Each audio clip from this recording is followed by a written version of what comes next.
അബ്ദുല്ലാഹി ഇബ്നു ഉമർ റളിയല്ലാഹു അൻഹു ഒരിക്കൽ പറഞ്ഞു, യാ റസൂലല്ലാഹ്, അല്ലാഹുവിന്റെ റസൂലേ, എനിക്ക് മാത്രം സ്വപ്നം കാണാൻ പറ്റുന്നില്ല. അങ്ങയുടെ മുമ്പിൽ സുബഹിക്ക് ശേഷം എല്ലാവരും വന്ന് ഓരോ സ്വപ്നത്തെ കുറിച്ച് ഇങ്ങനെ പറയുമ്പോ, മുത്തുനബിയെ, എനിക്കൊരു സ്വപ്നം കാണണമെന്ന് അതിയായ ആഗ്രഹമുണ്ട്. അതുകൊണ്ട് അവിടുന്ന് എനിക്കൊരു സ്വപ്നം കാണാൻ വേണ്ടി ദുആ ചെയ്യണം. അല്ലാഹുവിന്റെ റസൂൽ പറഞ്ഞു, സ്വപ്നം കാണാൻ വേണ്ടി പ്രത്യേക പ്രാർത്ഥനകളൊന്നുമില്ല. സ്വപ്നം കാണാൻ വേണ്ടി പ്രത്യേക പ്രാർത്ഥനകളൊന്നുമില്ല. നിന്റെ ആഗ്രഹം അല്ലാഹു നടത്തി തരട്ടെ എന്ന് പറഞ്ഞു. ഓരോ സഹാബികൾ ഇങ്ങനെ സ്വപ്നം കണ്ടതെന്ന് പറയുമ്പോൾ ഒരു കൊതി, ഒന്ന് എനിക്കൊന്നും കാണാൻ പറ്റുന്നില്ലല്ലോ. നമ്മളൊക്കെ എത്രയോ സ്വപ്നങ്ങൾ കാണുന്നവരാണ്. മരണപ്പെട്ടു പോയവരെ, ജീവിച്ചിരിക്കുന്നവരെ, ഭർത്താവ് വലിയ മുതലാളിയായതൊക്കെ ആവിയിലെ താത്തമാര് സ്വപ്നം കണ്ട് നേരം വെളുക്കുമ്പോ ആവി പോലെ തന്നെ ഭർത്താവ് മുതലാളിയല്ലാതെ ആവിയിലൂടെ വീടുകളൊക്കെ കാണും. അപ്പൊ ഇത് സ്വപ്നത്തിൽ എന്തും കാണും. ദുനിയാവ് സ്വപ്നം പോലെയാണെന്ന് അനസ് റളിയല്ലാഹു അൻഹു പറഞ്ഞിട്ടുണ്ട്. ഇത് യറാഫി മനാമിഹി മാ യസ്ഉ വമാ യക്റഹു ഫബൈനമാ ഹുവ കദാലിക ഇൻദബഹ. സന്തോഷവും സങ്കടവും തരുന്നതൊക്കെ കണ്ട് ഒടുവിൽ കണ്ണു തുറക്കുമ്പോൾ അതൊക്കെ അവസാനിക്കും. അതാണ് ദുനിയാവ്. അപ്പൊ ഇങ്ങനെ അബ്ദുല്ലാഹി ഇബ്നു ഉമർ റളിയല്ലാഹു അൻഹു ഒരിക്കൽ ഒരു സ്വപ്നം കണ്ടു. രാത്രി സ്വപ്നം കണ്ടിട്ട് ഞെട്ടി ഉണർന്നു. തന്റെ പ്രിയപ്പെട്ട സഹോദരിയോട് പറഞ്ഞു, ഞാനൊരു സ്വപ്നം കണ്ടിരിക്കുകയാണ്. എന്താണ് കണ്ടതെന്ന് സഹോദരി ചോദിക്കുന്നതിന് മുമ്പ് തന്നെ ഇറങ്ങി ഓടി അല്ലാഹുവിന്റെ റസൂൽ നബി മുഹമ്മദ് മുസ്തഫ സല്ലല്ലാഹു അലൈഹി വസല്ലം തങ്ങളുടെ സമക്ഷത്തിലേക്ക് ചെന്നു. അല്ലാഹുവിന്റെ റസൂലെ, സ്വപ്നം കണ്ടു. കണ്ണുനീരിങ്ങനെ നിറഞ്ഞൊഴുകുന്നുണ്ട്. ആരംഭപ്പൂ ചോദിച്ചു, കുറെ കാലത്തെ ആഗ്രഹമായിരുന്നല്ലോ ഒരു സ്വപ്നം കാണണമെന്ന്. എന്താണ് കണ്ടത്? അബ്ദുല്ലാഹി ഇബ്നു ഉമർ റളിയല്ലാഹു അൻഹു പറഞ്ഞു, രണ്ട് മലക്കുകൾ എന്നെ വന്ന് കൊണ്ടുപോവുകയാണ്. ആകാശ ലോകത്തിന്റെ കവാടങ്ങൾ കടന്ന് എന്നെ കൊണ്ടുപോയി വലിയ ഒരു കുഴി, നോക്കിയാൽ കണ്ടെത്താത്ത വലിയൊരു കുഴിക്കകത്തേക്ക് എന്നെ നോക്കാൻ പറഞ്ഞു. ഞാൻ നോക്കുമ്പോ അതിനകത്ത് തീ ഇങ്ങനെ ആളി പടരുന്നുണ്ട്. ആ തീ കണ്ട് ഞാൻ വല്ലാതെ അന്താളിച്ചു പോയി. എന്നെ കൊണ്ടുപോയവരോട് ചോദിച്ചു, ഇതെന്താണ്? അവർ പറഞ്ഞു, ഇത് നരകത്തിന്റെ വലിയൊരു കുണ്ടാണ്. ഇതിനകത്തേക്ക് വലിച്ചെറിയപ്പെടുന്ന ആളുകളുടെ നിലവിളി നിങ്ങൾക്ക് കേൾക്കണമോ എന്ന് പറഞ്ഞു അബ്ദുല്ലാഹി ഇബ്നു ഉമർ റളിയല്ലാഹു അൻഹു നിലവിളി കേൾപ്പിച്ചു കൊടുത്തു. ബഹുമാനപ്പെട്ടവരെ ഞെട്ടി ഉണർന്നു പൊട്ടിക്കരഞ്ഞുകൊണ്ട് ആരംഭത്തിന്റെ സമക്ഷത്തിൽ വന്നിട്ട് പറഞ്ഞു, യാ റസൂലല്ലാഹ്, എനിക്ക് ഭയം തോന്നുകയാണ്. ഈ സ്വപ്നം കാണാതിരുന്നാൽ മതിയായിരുന്നു നബിയേ. ഇങ്ങനെ ഒരു കാണണ്ടായിരുന്നു റസൂലേ, ഇത് കാണാണ്ടിരുന്നാൽ മതിയായിരുന്നു നബിയേ എന്ന് പറഞ്ഞു. അല്ലാഹുവിന്റെ റസൂൽ പറഞ്ഞു സല്ലല്ലാഹു അലൈഹി വസല്ലം, ഇങ്ങനെ നരകക്കുണ്ടിൽ വീഴാതിരിക്കാനുള്ള ഒരു അമൽ നിനക്ക് പറഞ്ഞു തരാം. പാതിരാ സമയത്തെ നിസ്കാരമാണ്. എല്ലാവരും ഉറങ്ങുമ്പോ, പ്രപഞ്ചം ഉൾപ്പെടെ ഉറങ്ങിക്കിടക്കുമ്പോ, പാതിരാവിന്റെ യാമത്തിൽ നീ ചെയ്യുന്ന നിസ്കാരത്തിന് നരകത്തിന്റെ കുണ്ടിൽ കിടന്ന് വെന്തുരുകുന്നതിന് പകരം കാത്തിരക്ഷിക്കാൻ കഴിയുമെന്ന് അല്ലാഹുവിന്റെ റസൂൽ നബി മുഹമ്മദ് മുസ്തഫ സല്ലല്ലാഹു അലൈഹി വസല്ലം. ഒരിക്കൽ ആയിഷ ബീവി റളിയല്ലാഹു അൻഹ ഒരു സ്വപ്നം കാണുകയാണ്. ഇവിടെയാണ് നമ്മുടെ വിഷയം വരുന്നത്. ആയിഷ ബീവി റളിയല്ലാഹു അൻഹ ഒരു സ്വപ്നം കാണുകയാണ്. അവരൊക്കെ വലിയ ദഅവത്തിന്റെ ഖിദ്മത്തിന്റെ മേഖലകളുണ്ട്, വലിയ ഗുണപാഠങ്ങളുണ്ട്.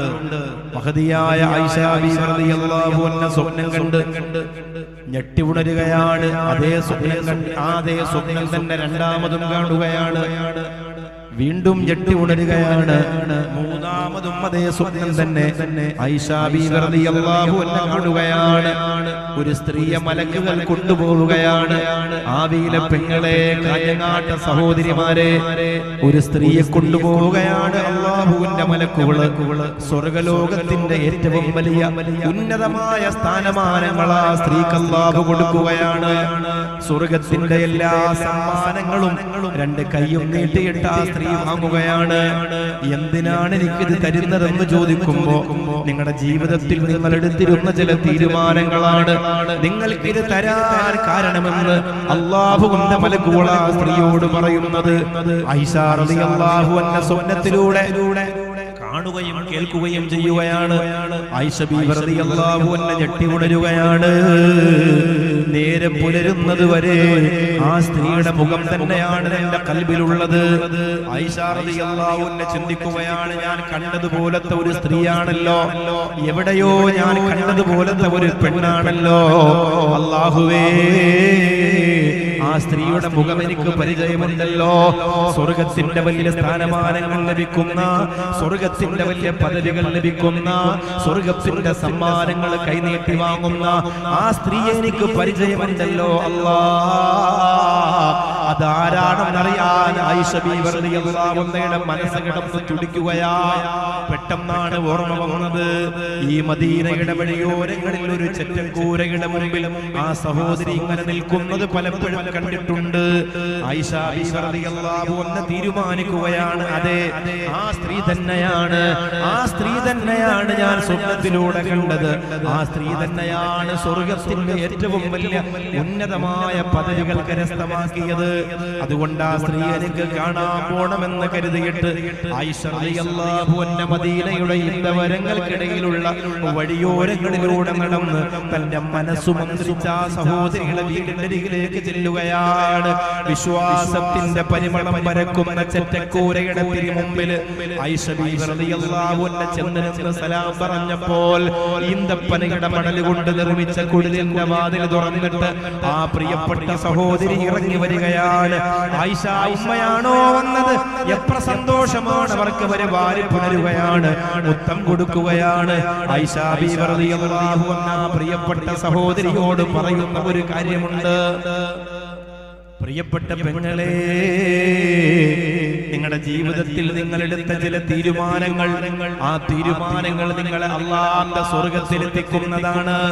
നിങ്ങൾ എടുത്ത ചില തീരുമാനങ്ങൾ, ആ തീരുമാനങ്ങൾ നിങ്ങൾക്ക് അല്ലാഹുവിന്റെ ഫിർദൗസ് വാങ്ങി തരുന്നതാണ്.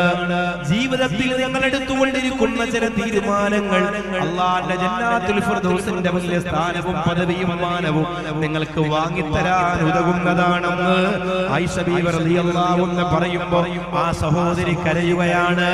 ആയിഷ റളിയല്ലാഹു അൻഹ ചോദിക്കുന്നു, പറഞ്ഞു തരുവോ? അല്ലാഹുവിന്റെ പൊരുത്തം നേടാൻ, അല്ലാഹുവിന്റെ തൃപ്തി നേടാൻ, അല്ലാഹുവിന്റെ സ്വർഗ്ഗം നേടാൻ നിങ്ങൾ എടുത്ത ജീവിതത്തിലെ പ്രധാനപ്പെട്ട തീരുമാനങ്ങൾ എന്തൊക്കെയൊന്ന് പറഞ്ഞു തരുവോ? അപ്പൊ ആ സഹോദരി പറഞ്ഞു കൊടുക്കുകയാണ്, 7 തീരുമാനങ്ങൾ എന്റെ ജീവിതത്തിൽ ഞാൻ ഉറപ്പിച്ചെടുത്ത തീരുമാനങ്ങളാണ്. 7 തീരുമാനങ്ങൾ എന്റെ ജീവിതത്തിൽ ഞാൻ എടുത്തിട്ടുണ്ട്. ആയിഷ റളിയല്ലാഹു അൻഹ പറയുകയാണ്, ആ 7 തീരുമാനങ്ങൾ ഏതൊക്കെയാണെന്ന് എന്നോടൊന്ന് പറഞ്ഞു തരൂ. ആണുങ്ങൾ ചെയ്താലും സ്ത്രീകൾ ചെയ്താലും പുരുഷന്മാര് ചെയ്താലും ഈ 7 ഗുണങ്ങളെ കൊണ്ട് അവർക്ക് അല്ലാഹുവിന്റെ വലിയ പൊരുത്തത്തിലേക്ക് എത്താൻ കഴിയും.